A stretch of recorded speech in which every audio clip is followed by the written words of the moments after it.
I'm Dickie Barr. I'm a GP. I work most of my time in Moira practice. I've also worked at a number of charities. I'm married to Janice and we have 6 children. Charlene was our daughter. She was 3rd in our family, and Janice and I had 2 children, David and Rebecca, and I was working as a doctor. Janice was at home with the 2 children, and we made the decision, because she was at home, we would do some short-term fostering. Janice received a phone call from the Royal Victoria Hospital to say that they had a little girl called Charlene who had been her first year in hospital. She'd been very ill after birth, had a number of surgeries. At times I didn't think she was going to survive, but she was now just coming to her first birthday, and they wanted to see if she could manage out of hospital. What was short-term fostering became long-term fostering, and eventually, when she was 5 years old, we were very, very thankful to be able to adopt her. Charlene was very energetic and very enthusiastic because she did have, obviously, her illness, cystic fibrosis, and she was in and out of hospital. She needed physio every day. She was on a lot of medication. She struggled with her health at times. She was on intravenous antibiotics at home. So it was difficult for her whenever everybody else was playing games in the back, whether it was football, volleyball. Charlene actually was very, very excited, and she told her teachers in school that she was going to become a bar, and she was so pleased, she was so excited. I guess Charlene was like any other student in Lurgan Junior High School. She had a really good time here. She was full of fun, full of mischief at times. I certainly enjoyed her time with us, and I guess something that anyone who knew Charlene would have noticed was that even though every day she had to go for her physiotherapy round to the nurse, she never really let it interfere with her time here at the school, and you hardly would have noticed that she'd gone. I as a GP, had moved out and was doing work with Love for Life, which was relationships and sexuality education in schools, and I was invited out to Uganda to talk and do presentations in schools around HIV prevention, and I brought David and Rebecca, the oldest 2, with me, and they came back and were very excited about it. And we all, basically I said, would like to bring the whole family out, which didn't seem as if it was possible at that stage, but it came about that in 2008 Easter we were able to go out as a family, and certainly when Charlene was out, Charlene certainly had struggles, not only physically but sometimes just with the fact that she had been on her own in that first year in hospital, and I think when she was in Uganda she saw a lot of children who had lost their parents through HIV and AIDS, and children who were bringing up maybe baby brothers and baby sisters, and they weren't much different in age to her,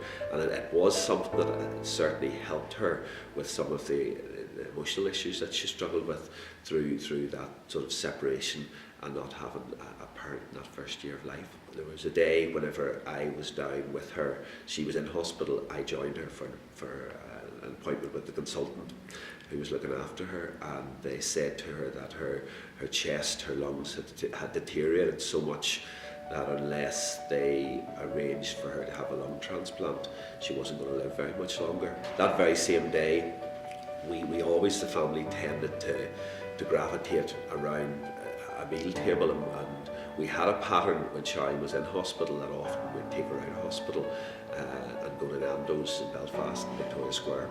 And that evening, Janice collected the other children, and we all went down to Nando's in Victoria Square. She was, in a sense, so iller than we had actually even anticipated or expected or knew.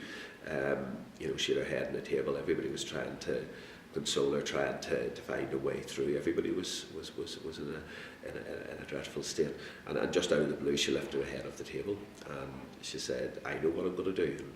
And, we said, "What, Charlene?" She said, "Well, look, if I can't go to school, I'm going to raise money and I'm going to build a school in Uganda for some of the children there who can't go to school."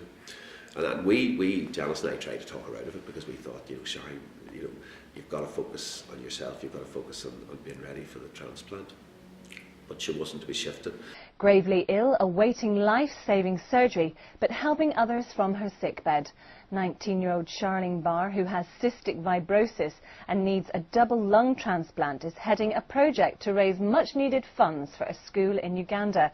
The illness caused Charlene to quit school in January, but she's determined to help others get an education. The kids there really didn't have any schools to go to or had to walk miles to get to school, so I came up with the idea of maybe raising money to build a school in Uganda. So, because I was sort of like, if my education can't continue, it's better to make let other children be able to go to school. Sorry I couldn't be there, but I'm in hospital, as many of you probably know. But thanks for all the support that you can give me for the building of my school in Uganda. Well, Charlene had worked at raising money until she passed away, and we had hoped for the transplant. We had the dream that, you know, she would see the school opened and maybe would even be the one who opened it. But she passed away quite quickly at the end of October 2010. And the very weekend when she was buried was the time they broke the ground to build the school.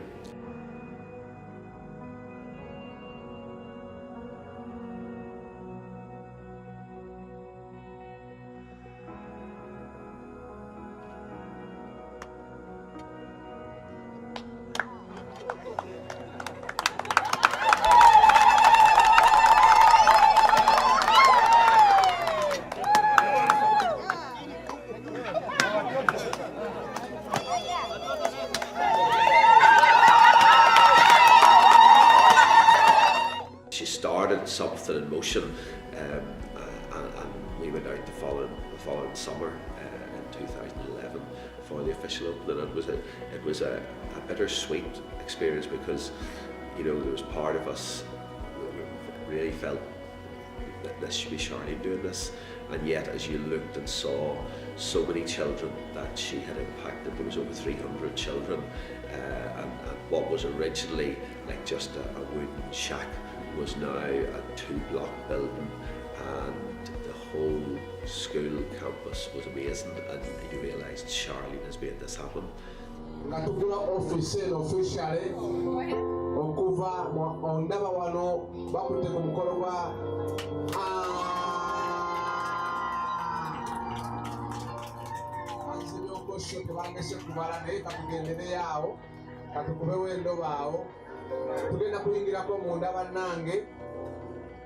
Probably our biggest fundraiser is our annual Big Festive Fry.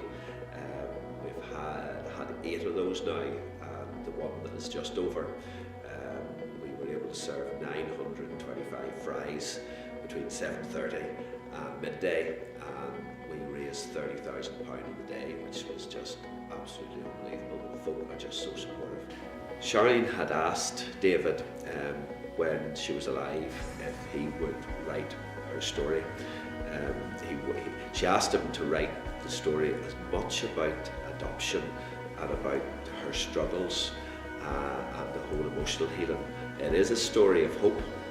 It's a story of Charlene's faith, and it's a story, you know, that ultimately tells the foundation of what is now Charlene's project.